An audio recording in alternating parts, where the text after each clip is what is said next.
few years ago, Daniel Fish sent me a copy of Tennessee Williams' play, Suddenly Last Summer. And as I read it, I thought, this really has to be sung. Oh, had caught on fire in the sky and blazed so bright. It was white and turned the sky and everything under the sky white. There's one woman who has a kind of burning need to tell the truth, and another woman who has another more insidious need to silence that truth and to cut the truth out of the other woman's brain. So it's a kind of crazy, gothic, melodramatic story.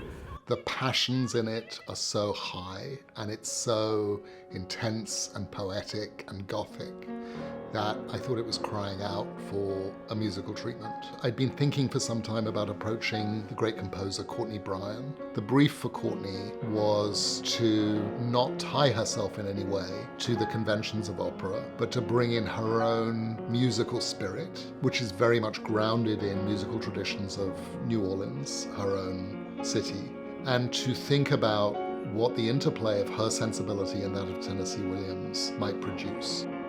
I'm from New Orleans, so it's been nice to think about these characters that were in these houses uptown New Orleans that were always sort of like a mystery. It's had me think differently about harmony, for example, how to really capture the extreme moods of the piece. A big part of my process was being near or in water.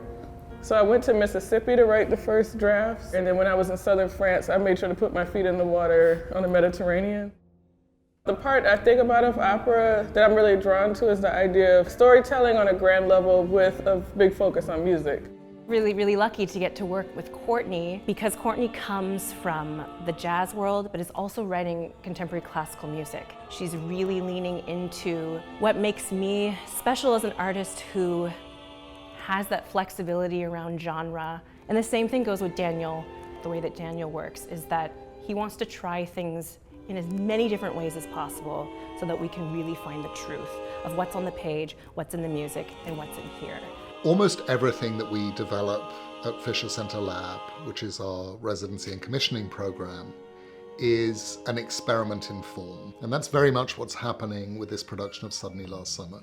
Looking at a Tennessee Williams play, how can we invite audiences to experience Tennessee Williams as if for the first time? How might this play resonate in a new way for the 21st century?